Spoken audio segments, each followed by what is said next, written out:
Good morning, good afternoon, good evening, everyone, from wherever you are watching this from.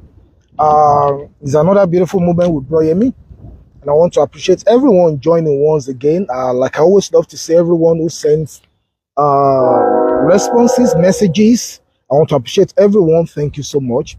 Now, this is another beautiful moment together where we look at few things from the scripture.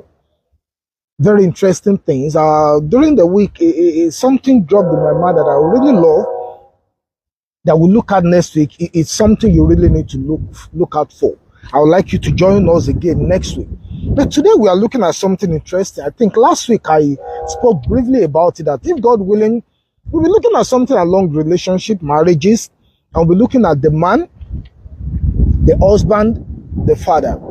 At the same time, we'll be looking at the woman, the wife, the mother. Now, we all know what this means. It simply means we want to look at this 3-in-1 personality. I, Yemi Adetola, I'm a man, whether as a scientist or as a whatever, a minister, a drama minister, an author, whatever, I'm a man. Then I'm also somebody's husband. Somebody's husband, and then I'm the father to some children. So also is my wife. She's a physiotherapist, she's this, she's that, and all that, whatever people have known her for over the years. But one day she became a wife. And one particular day she became a mother. And so we realized that these 3 personalities operate in one person. Whether as a male, meaning you are a man, you are a husband, you are a father, or as a female, meaning you are a woman, you are a wife, you are a father. But there is something that brought this topic to my heart. I found out over the years that, you see, while a man could be a wonderful man, and everybody applauds him and says he's a wonderful man, he may not be a good husband. And sometimes he could be a wonderful husband, but he may be a bad father. So what we are looking at today is, how do you consciously transition? Because the fact that you're a good man does not mean you're going to be a good father. I remember many years ago, we had some of our marriage counselors, our pastors then used to tell us that that the fact that a man is so anointed does not mean he's going to be a good husband. Now, at those times, it did not really make sense. Now, how do you mean that Bro Shegun, that is so spiritual, when he's praying, oh, heaven comes down? Or Sister Titi, that when she sings, oh, the heavens is open and people begin to prophesy? How do you mean that such a woman might not be a good wife? How do you mean that this Jim brother may not be a good husband? We found out that the things that make you a good pastor are different from what makes you a good husband. And the same thing with being a good or nice father. So we have a lot to talk about today, but I'm going to be fast. And today, intentionally, I believe that even if I cannot finish, I may not be able to finish everything, but I believe that I'll be able to pass out the message I want us to look at. Now, there are so many people in the scriptures we'll be looking at. Look at their lives. People like Abraham, who was a man, a wonderful man, then he became a husband, and then he became a father. And he went through those 3 phases. A man like David, who was a mighty man of valor, and then he became a husband to some wives, and then he became a father. How did they fare? Somebody like Joseph, the father of Jesus, also. How about them? So let's start from here. Now, but at least to me, every one of us must qualify to be a husband and then a father. You see, the fact that you are matured, that you and I are matured, you have all the features that seems to make you a man, does not mean that we're automatically a man. So we must qualify to be a husband. Now, Genesis chapter 2, verse 24 tells us that for this reason shall a man leave his father and mother and cleave. He must leave and cleave. So he was just a man, but one day he became a husband by living to cleave. By living to cleave. And then one day he became a father. In Genesis chapter 4, the Bible says he knew his wife, and then they had a child. One day he became a father. But you see, the fact that somebody is a father does not mean he's a successful one. The fact that somebody is a mother does not mean she's a successful one. The same thing with a woman. A woman must first become a wife and then become a mother. But see, that's a process that makes her become a wife. In fact, the Bible tells us in Proverbs 18:22 that he who finds a wife. Now, we've said this over and over, that when you look for somebody to marry, you don't just look for a woman, a damsel. You look for somebody who has already become a wife in her father's house. And that takes a lot of process. Then one day she becomes a mother. One day she becomes a mother. Now, a lady was telling me years ago how it was an eavesdrop. She was talking with the mother, and then she got angry. And she said, Mommy, what do you mean? I'm not coming to pick that child. I told you I don't want a child. You are the one who forced me. All I wanted was just to marry and enjoy myself. And we were shocked. And then we realized that she gave birth to a child and we were all celebrating. And then a few months later, she took the child to her mother and said, Mommy, I never wanted a child. You are the one who insisted my husband and I must have children. So take care of the child. So the family kept calling her, come and carry your child. I said, no, I don't want. Now, all she wanted was to become a wife. And I think by what I observed, she was enjoying being a wife. The husband was happy. They were all happy. But she never wanted to be a mother. So sometimes some people are forced into motherhood, onto fatherhood, which they were never prepared for. The another thing is that, listen, you can be a good man, like I said, but a bad husband. You can be a good woman, but a bad wife or a bad mother. Now, a sister, I was talking with a sister many years ago, and she was telling me about how her dad married a second wife, and the whole family was devastated and all that.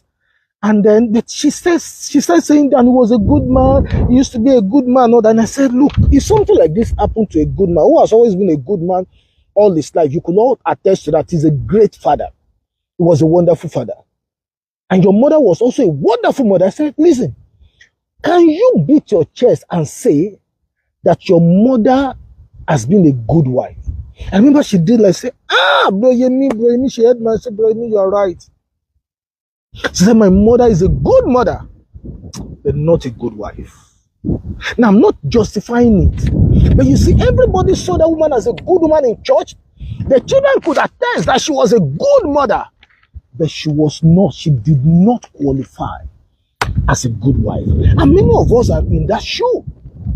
Now these days when I meet people, especially people that were together in the fellowship in those days, were together in school, we were in our early 20s and all that, and I meet some of them today, and I say, oh, Sister Kufan, I see his boys.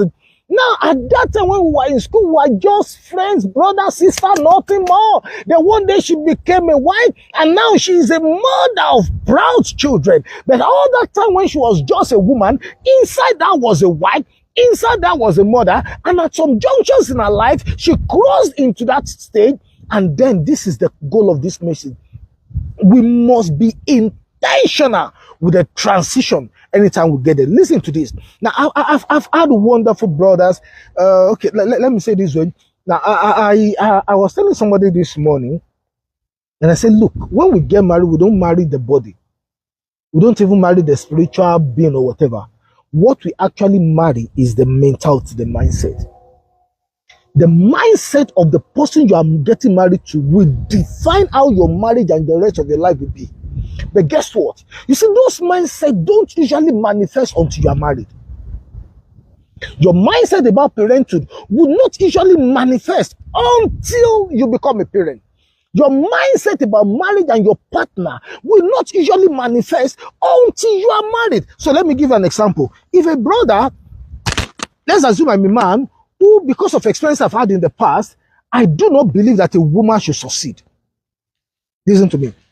Let's assume that because of experience I've had, maybe with some of my uncle's wives, some of my big brother's wives who became successful and ruined their marriage, and then I formed the mindset that a woman must not succeed. Now, I will be a pastor in school, back in school in fellowship. I will be a wonderful brother. I could cast out demons. I could speak in tongues. I could do mighty things. And his sister will fall in love with somebody like that. And so he's such a wonderful person. He's caring. You see, that mindset that a woman must not succeed would always be in me, but will not manifest until I'm married. And then my wife says, oh, I just got a job and they're going to be paying me £1,000,000. And then I say, and then I'm collecting 120,000 naira. You are not taking that job. And then the woman will be surprised, but he was a good man. He was a lovely man. Where is this coming from? The reason is because the man, even though he was a good man, he could not transition into a good husband. You could be a pastor. Now, because of time, let's go on. I'm running out of time. I'm sorry. Now, let's look at this. Let's look at this. Now, the Bible says in 1 Corinthians chapter 13, verse 11, one of these days we'll look at that alone.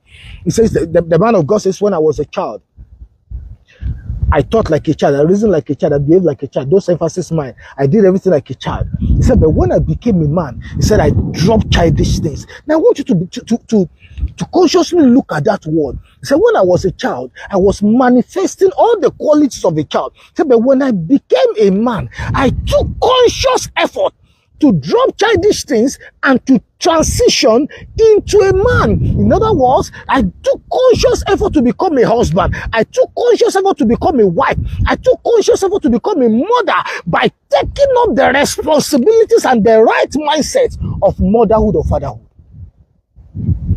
I've met a lot of young ones, pastors' children, that you say, oh, your dad is a wonderful man, and the chances, look, I don't like him. Why?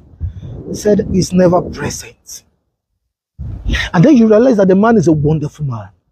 The man is a wonderful husband, but he was a bad parent. But then we can go on and on, but because of time. So what makes you a man or a woman? Now, when I say a man or a woman, I'm talking about somebody who's ready to marry now. What makes you a man or a woman? What actually makes you a man or a woman is that you have discovered purpose and clarity to where you are going in life. And you are willing to go with another person. In other words, you got to a point where you say, I understand my purpose. I have clarity on my purpose. Now I'm ready to go along with someone else on this journey. That is what makes you a man or a woman. At that point, we say, now you are a man. At that point, we say, now you know what you are doing. That was what happened to Jesus. The Father brought him out and said, this is my beloved son, in whom I'm well pleased. And the next thing the man did was to follow his purpose. In other words, at that moment, he has understood, he has clarity of his purpose, and he could pursue it. So Amos 3:3 says, can two work together except they be agreed? Now, what makes you a husband? Listen to this definition I coined out. What makes you a husband is that you have a helper suitable for the fulfillment of your life goals. You now have, not that you are seeking, you now have someone, a helper suitable for your life goals, and you are also willing to pay the price to help her fulfill her own destiny too. That's what makes you a husband. Now let's go look at a few men in the Bible. I may not have enough scriptures to back up that of a woman, except the woman in Proverbs 31. That's what such a wonderful woman. We'll talk about her. We look at the man Abraham. Abraham was a good man, and God called him. He became a good husband. Stayed with a wife for years. Even when he could have gotten another wife. Protecting the wife. Doing everything, even though he made some mistakes. And then he became a father. And God could attest that, look, I trust this man that he will train his children in my way. So because of that, I'm not going to hide anything from him. God could attest that he was a good father. Let's look at another man, David. David was a good man. If I was so good that even God was ready to commit the whole of Israel into his hand as a boy. And then he became a husband. And I think by my judgment, the man looked like a good husband in so many ways. He did this and that, protected his family. Even when at the point when they were kidnapped, he went after them. And he rescued them, risking his life and the life of his boys to rescue them. But when it came to fatherhood, the man failed. He so failed that one of his sons decided to kill him because of the pain the father made him go through. Now, sometimes you see, what makes you a father? I'm going to talk about it. It's not just about provision. We are going to look at it. Then look at another man called Eli. Eli was a good pastor. He was probably a very good husband. The Bible didn't give us that area of his life, but he was probably a very good husband. But he failed as a father. His children were killed by the anger of the Lord because he failed in fatherhood. And sometimes these are common to pastors. I mean, it's common to many people.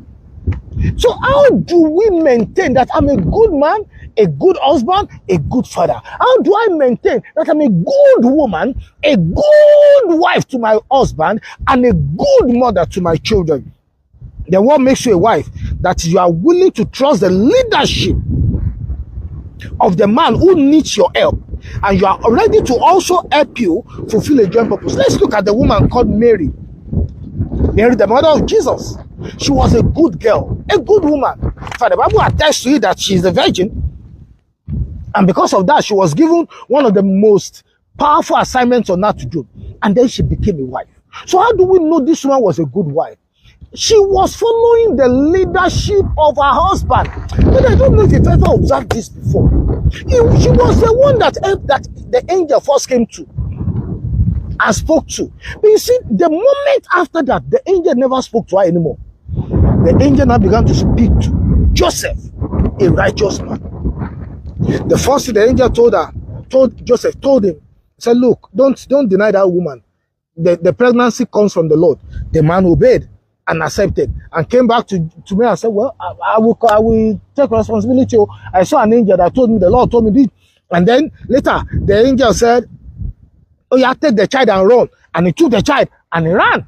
He did not argue. And Mary did not say, hey, why should we be running away? What is even wrong with this man? The woman kept her mouth shut and followed.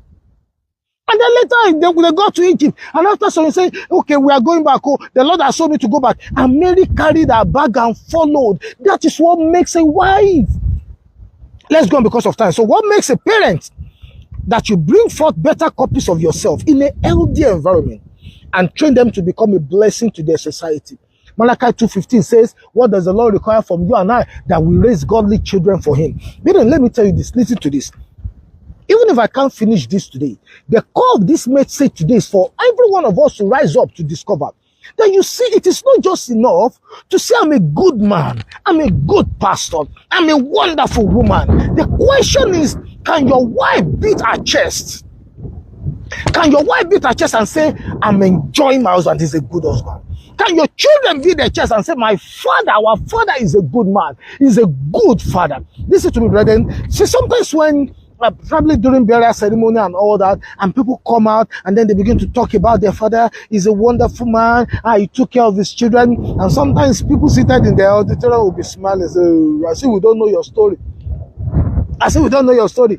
Was it not your father that impregnated one house girl the other time? Was it not your father that did this and this? Was it not your father that raped this? Was it not your father that did that? And then it tarnishes the testimony. But listen to me, brethren. Listen to me.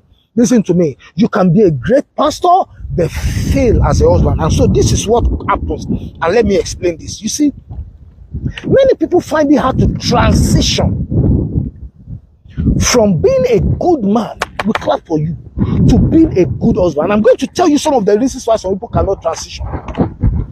I'll tell you the reasons why some people cannot transition. Recently, I heard a story of a family, wonderful family, and I've always loved the family from afar. Wonderful man, wonderful woman, and all that. And then I discovered I heard about some very dirty things that broke my heart. This man is wonderful, but failed as a parent. Now let me tell you, there was a story a lady told me years ago, and she was crying. She was being sexually abused. She was being raped by her uncle, her daddy's younger brother. And she went to her mom and said, Mommy, this has been happening anytime you are not at home. Now, you could imagine how long it must have taken that young girl to muster up courage to go and tell the mom. And guess what the mom did? She said the moment she told the mom, said, Mommy, Uncle Lagbaja has been doing this to me. The mother slapped her. Shut up! Magdalene, don't send me out of my husband's house. Shut your mouth up. He can't even do that. Even if he does, even if he did, you must have been the one, a 40 or 50-year-old girl. You must have been the one, who lured him and all that. And that broke the girl. Now, you can imagine what the girl became later in life. She carried that bitterness for over 30 years of her life, destroying a major part of her life. Why? That woman wanted to be a good wife. She wanted to remain a good wife, but sacrificed the destiny of her child. Some men, now this is common among some of us pastors. Oh, I want to be a good pastor. I want to have a successful ministry. And your wife is hurting. And your children are hurting. Some years ago, I was a teenager. Many years ago, I should be around 19 years old. And there was a woman who joined our church. Christ Life Church there. And that woman, she just got close to me. She was in her late 30s or early 40s then. And I was just 19 or 20. And she comes to me, I need your prayers. And then she told me what was going on. I remember I was a teenager. I was shocked. She said she got married late and got married to a wonderful brother who was a pastor, so to speak, and who was also, the man was also in his early 40s. Now imagine my age then, and how many years ago? I said they got married. Now they got married on a Saturday, came to church for Thanksgiving on a Sunday. And I think around Wednesday or Thursday, the woman went out, came back and met a note. And the man said, I have gone on missions. God told me to go on missions. So you wait for me. I'm not sure when I will come back, but I will come back. And at the moment the woman was asking for prayer, it's been about 4 years. The man went for missions in one African nation and they forgot him there. Now, every time, thank God we prayed about it, and about 2-3 months later, the man came back. It's a miracle. I'm not sharing the testimony today. But something struck me. He was a good man, but he was not ready to be a husband. He just wanted a wife. He just wanted that status. He just wanted a wife, but he was not ready for the responsibilities of a husband. And a lot of men are like that. You are a pastor, you marry a woman, and you have the boldness to leave a woman at home for 4-5 months on a stretch. You come home for 1 month, boom, you've gone again. And you say, I trust my wife. Sure. Listen, I hate sharing bad news, but sometimes it's inevitable because these are things that are happening around us. A pastor friend of mine called me, came to me one day and said, Brother, how do you handle this issue? His friend, another pastor friend, travels all over like that. Came back one day and discovered that the house boy had impregnated the wife. Pastor Mrs. You see, sometimes we just take spirituality to levels of foolishness. A pastor friend of mine did something terrible some time ago, and the wife reported I was mad. The wife had a miscarriage. And the night the wife had a miscarriage, you still had the effrontery to go for ministration. You just took her to the hospital and you went for ministration. Who calls and says, I'm sorry, I cannot come? But because you feel, that's what a real man of God should do. And you hurt your wife and you kill the spirit within her. Some of our fathers made that mistake too because they wanted to be good men to the church. They gave everything to the church, and the children grew with a bitterness that our father lost other people's children than us. And then they are looking for opportunity to just get out of that house and never have anything to do with the church or with God anymore. And then you wonder, what did I do? Sir, you were a good man. You were probably a good husband, but you failed to transition to a good father for your children. And I see these mistakes everywhere. Now, you see the person with which I'm talking, and you could guess that this is coming from some fallout or some observations, some sessions, some counseling sessions.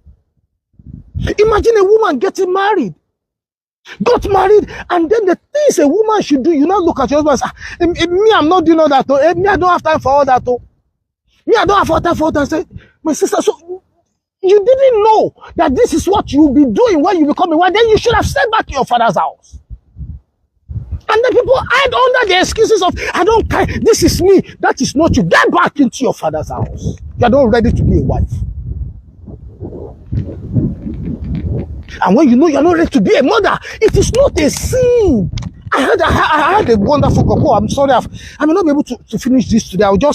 If I just finish the next ones and then I'm good. I met a couple. I still love this couple. Lovely couple. Till today. They got married. And for about 4 years. If I have another one here in Canada. I did a pre-wedding counseling. And then when people get married, I just move back. And this couple, the first year, the second year, didn't hear anything. So one day someone called and said, what's going on? I hope. He said, Pastor, it means okay. We are the ones we are not ready. I said, why? They said, this is our plan. Our plan is that we are going to relocate to Canada. We want this, we want that, we want this. And then my wife will do this, I'll do this. And we feel if children come now, it will disrupt those plans. So we need to arrange these things and get those things ready. So that when our children begin to come, they won't go through what we went through. And I clap and I say, God bless you guys. God bless you. God bless you. Today they are blessed with a child. They are now in Canada fulfilling their purpose because they prepared for it. So because of time, let's quickly look at this. And I may round off there. I have a lot of other things to talk about, but I may round off here. Now, why don't many transition? I'm sorry to say, many of our parents were good mothers, but bad wives. Some of them were wonderful fathers, but bad husbands. Just this morning, I was counseling a guy. Just this morning. Now I had to ask him. I said, listen, your mother is a good mother. And she had told you this over the years about your father. I said, have you asked your father his own version of the story? And the guy said, that is what I've determined to do. I want to ask my dad his own side of this. So I said, you might be shocked. You might be shocked to discover.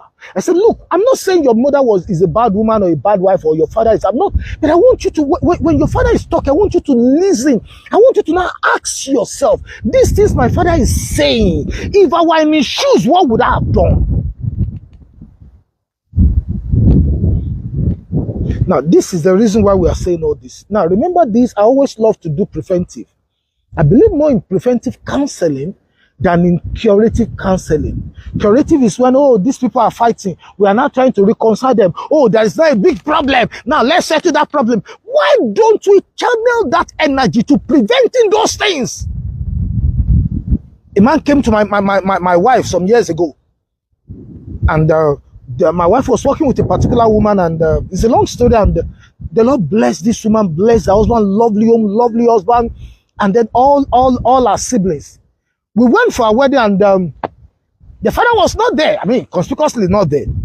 And after the wedding, the man traced her and met my wife. And the man was crying and said, look at what their mother did to me. Look at what their mother did. Their mother did not allow me to see them. Even on their wedding day, their children did not want to see me. And everybody there was crying. Their wife must have been a bad woman. Their mother was a bad mother. But not knowing that my wife knew the story. This man left when they were young with another woman because he had money. Enjoys himself around. Sleeps with different kind of women. And this woman single-handedly raised these children to be great in life. And God blessed and answered her. And all of them were wonderfully settled. Now in your old age, you now remember you need them. You are not looking back for them. They're forgiving you. But you see, you've taught them how to live without you, and they are used to it. And many pastors are making the same mistake. Many pastors are making the same mistake. Wonderful ministry, but detached from their children. Wonderful ministry. And the wife keep talking, keep complaining. And instead of listening to your wife, you are telling her she should be strong. Yes, she will be strong. And if she discovers that strength and she can do without you, then she doesn't need you anymore. And then we begin to say, and she calls herself a Christian, she should forgive. Some of these things has nothing to do with forgiveness. They have to do with the consequences of the actions. If you train me to do without you, then why should I seek you?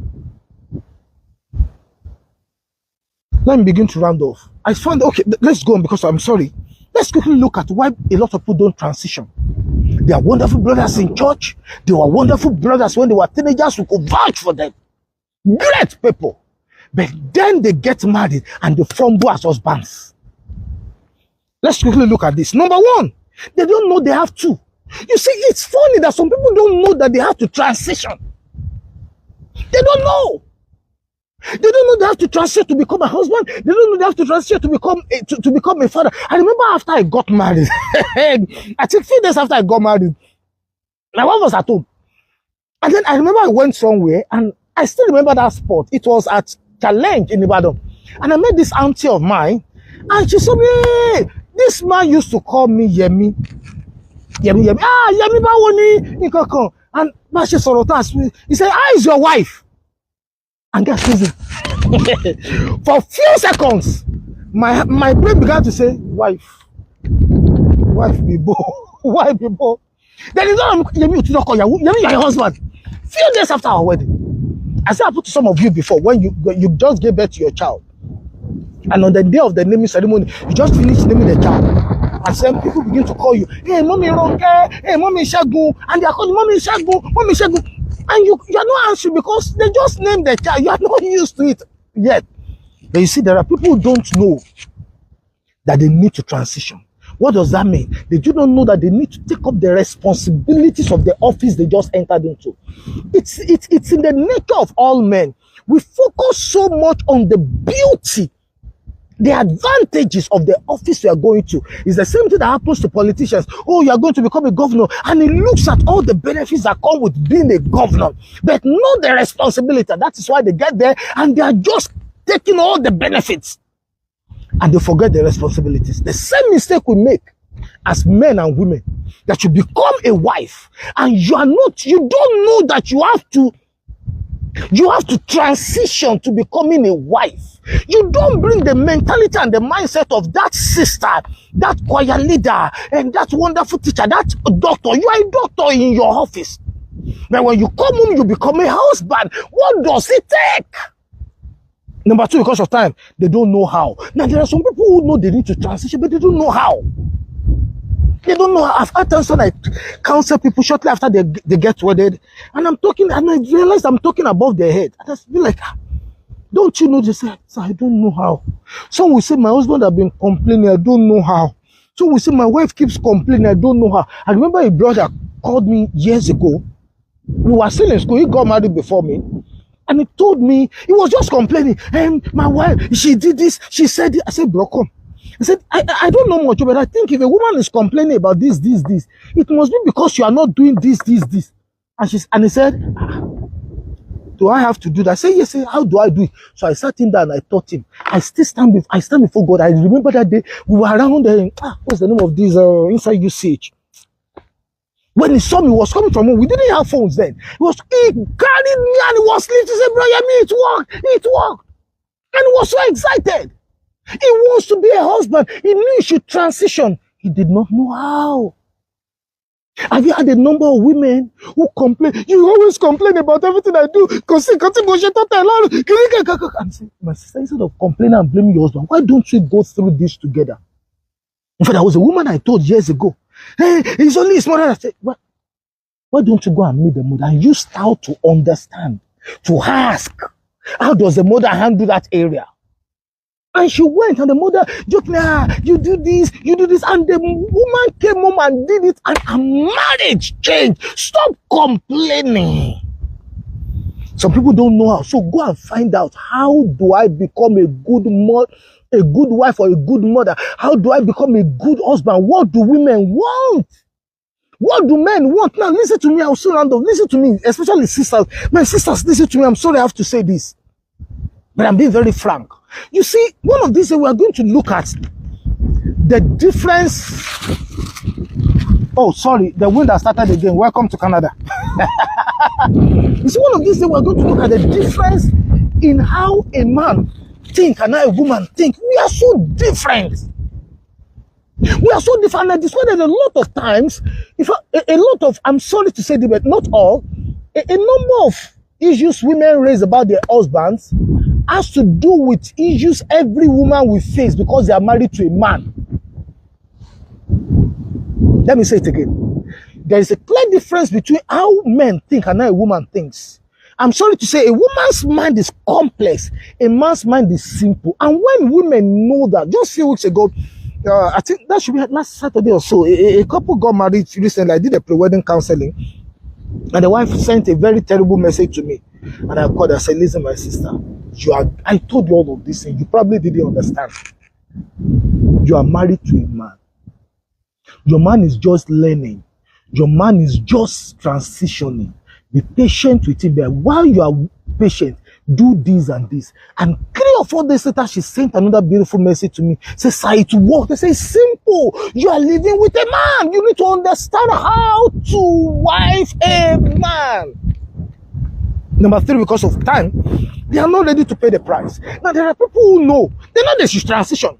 They know that. They know how to. But they are just not ready to pay the price. Listen to me, brothers and sisters. For every stage you have to transition into, you have to pay the price. There is always a price to be paid.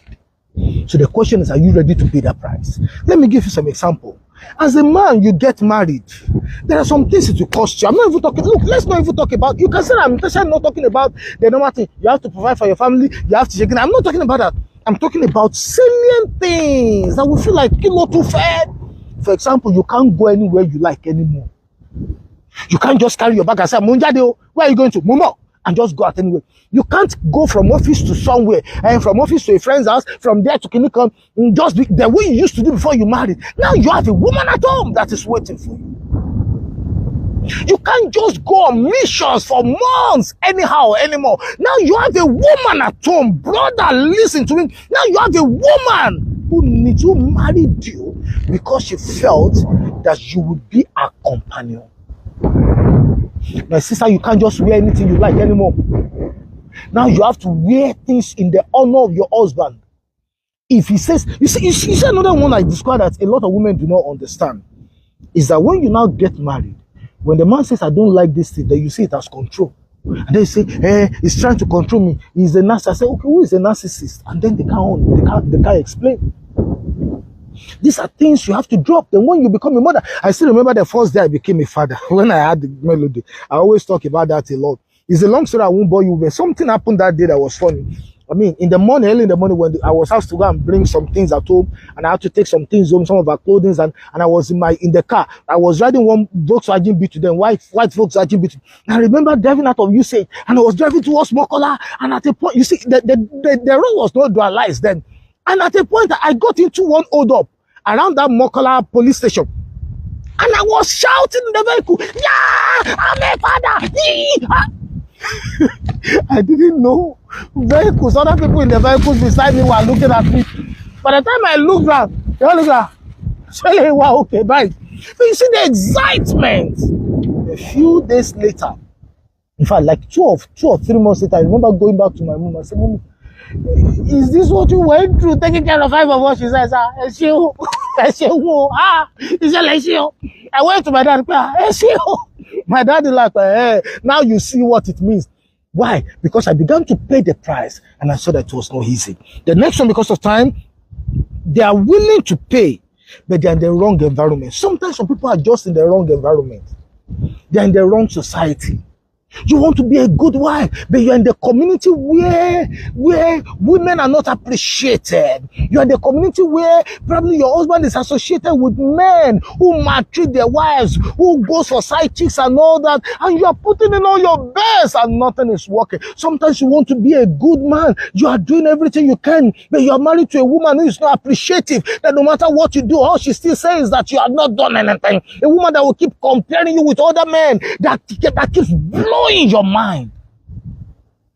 They say, I'm trying my best. You want to be a good husband. You want to be a good father. You want to provide for your family and all that. A few days ago, I saw a video of a man who was working as a casual worker in a bank, and he was venting out his pain, and I could understand. I have friends there. I know what he's talking about. He's a hard-working man. He wants to provide for his family. He knows what to do, but he's been underpaid and used, and the man is frustrated. So sometimes a lot of people are like that. So what do you do at that situation? In that situation, you and your wife must cooperate, pray, do whatever it costs to get out of that environment. Then lastly, some people keep trying, but there are forces beyond there. There are forces that just couldn't. Sometimes this could be spiritual. Sometimes this could be spiritual. We have a lot of wonderful brothers and sisters out there who want to be wives and husbands, but they just can't, because a force keeps making it impossible. Some of them became wives and husbands, good wives and husbands, but something keep making sure they do not become a father or a mother. And I'm sure many of you listening to this will attest to this. We've seen many couples, wonderful couples, that you feel like, if these ones have children, and remember a pastor of mine some years ago, the man, I think they were married for about 12 or 14 years before they had a child. And then they had a child, and the whole church was agog. And people were coming to me and asking, don't they have children? They were pastoring people, and a lot of people did not know in the church that they did not have children. You know what that means? The way they take care of other people's children, the way they do things, the way they are so big, lovely couple, and people did not know that they did not have children of their own. So you will not be surprised that you know that when their children come on, forget it. They should be great parents.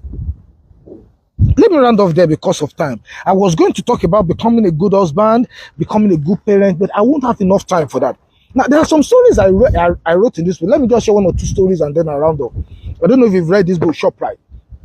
There was a sister of mine years ago. I think I have the story in this book. Very lovely sister. We were together in the church. I was a teenager there. I think she was 19 or 21. Very lovely sister. It's no man was coming forth, and we began to pray. I joined her in prayer. I was praying with her. And then suddenly a man came from the blues, and everybody was excited. You could see the excitement of everybody around that was so excited. And then they went for the wedding. I couldn't follow them. And then some sisters came back and said, "Bro, you have to talk to this sister." I said, I said, "What happened?" They said the wedding night, my mom and some people went with her friends, and so they had to sleep overnight with her after the engagement. And so because the groom's family came from afar, they all had to sleep in her house, in her parents' house. And then right before everyone, there wasn't enough space. So people were sleeping on mat and all that. And there were about 3 or 4 bedrooms. So she asked her home mom and her mother's friends to sleep on the bed in one of the rooms. And my mom and some people were telling her, "Sister Lagbaja, your mother-in-law should not be sleeping on the mat here with us. Your mother-in-law should be sleeping on the bed." And then she said, "Can you hear? I don't. That's where they will sleep. I don't want that." And unfortunately, the parents of the groom, they saw everything. The way she was addressing the mother, the way she was addressing. I said, "Look, it's me and my husband. I don't want them." I said, "Yeah." And I told my mom, I said, "Mark my word, she'll begin to call you for prayers." I said, "Mark my word, she'll begin to call you for prayers." And that was exactly what happened. Igba to go, delay the day that she caused by herself. My brother, listen to me. I really wish I have enough time. My time is up to talk about what makes you a good man, a good husband, or a good parent. Then let me quickly say this. You see, what makes us good parents? You see, we can never, it never comes to an end. I've been parenting for about 21 or 22 years now. I'm still parenting. Somewhere there, I have some of my grandparents here. I mean, some people that were like parents to my friends, my parents here, who still take care of they are still parenting their children in their 70s. They are still grandparenting their grandchildren. They are still in the process. But you see the children, wonderful children. You see the grandchildren prospering. You can say they've succeeded, but you see until they finally hand over, they are still working. So we're all in that process. The one thing is sure, listen, you need to know that it will cost you something. And if you know you are not ready, don't go into it. I'm begging you. Marriage is not a must. Remember we talked about it some time ago. Marriage is not a must. Marriage is not a must. If you know you cannot do the duties of a husband, helping your wife to fulfill her purpose, let me begin to round off. I went to minister in a church some years ago, and I knew. Sometimes when I minister in some churches, I know if they will call me back or not. I know. And sometimes I do sometimes. I say, "Hey, you have misfired." And I will tell the people that introduce, say, "Your pastor won't invite me anymore." There was a church I went to minister some years ago. I still remember that picture. Some people who have been under my ministrations before invited me, linked me with that pastor, and it was a big program, and people came all over, and I began to talk. And at a point, you know when you are teaching and the pastor is saying, "Wow, he's meeting for the first time." But it's attested to all you are saying, "Well, yes. And then suddenly you begin to talk about something, and the man become cold. And as I began to talk about it, the man became cold. And I saw his wife. The wife was not sitting beside him. The wife was saying, yes. You know a woman doing like this, yes. Talk about it more. Say it more. Say it. Money, yeah. Let me otis something yourself. And afterwards, the man came up and he was consciously, oh, sorry for that. Oh, sorry, I'm rounding off. So the man was consciously trying to correct some of the things I said. And so what did I say that got at him? I was talking about the fact that when you marry a woman, she does not just come into your life to help you fulfill your purpose. You should also help her to fulfill her own purpose. She does not just come into your life to fulfill your own purpose. You also help her to fulfill her own purpose. So if you are married to a woman, 5 years, 10 years, you are growing up, you are fulfilling all your dreams, and she has not fulfilled her dreams. Then my brother, we may have to put a question mark on your goodness as a husband. Or you are a woman. You can beat your chest that your man has tried and is doing great things. But can you beat your chest that your husband is happy? Can you beat your chest? What makes you a good man? Ephesians chapter 5, verse 24. Love your wives as Christ loved the church. How did he love the church? He was willing to protect her, to lay down his life. Wives, how do you be a good wife? Very simple. Submit yourself to your own husband the way you submit to the Lord. So you see, we can talk about submission from there. Hey, I don't like that word submission. Hey, I don't like the word the pastor preach submission. Okay, how does the Bible say you should practice submission? Practice it that way. Simple. How did he say you should practice it? Submit yourself to the Lord the way you submit to your husband, the way you submit to the Lord. How do you submit yourself to the Lord? You trust his leadership even when it doesn't make sense. That is what submission means. Trusting his instructions, trusting his leadership even when it doesn't make sense. The Lord tells you something, it doesn't have to make sense, you obey, you get result. He now says the same thing you do with your husband. When the Lord says we will do it, even when you have a contrary opinion, because you learn to submit, to trust the leadership of the Lord, then it will be easy to trust the leadership of your husband. It's so simple. But then I'm sorry I've taken your time again. I think we should round off here.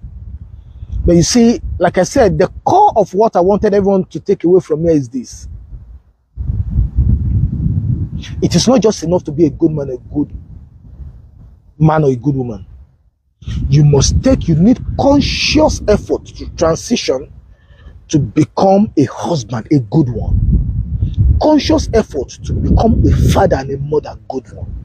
And the Lord will help us in Jesus' name. In the name of God. Once again, I want to say thank you to everyone. Next week, Saturday, we'll be looking at a very interesting topic. The topic I have in mind right now, if the Lord does not change it, is the ark, Noah's ark, a shadow of the church. Noah's ark is an interesting one. Please, you see, the Lord was exposing and me, expanding it in my heart, and I was driving, and I was excited. I was just excited. Yeah, I was seeing things I've never seen before while driving. So I want you to join me next Sunday, and we'll be looking at that interesting topic, Noah's ark, a shadow of the church. The Lord bless. So once again, I want to say thank you for joining in. I said the Lord will bless you, the Lord will lift you, and as I always say, see you at the top. God bless you.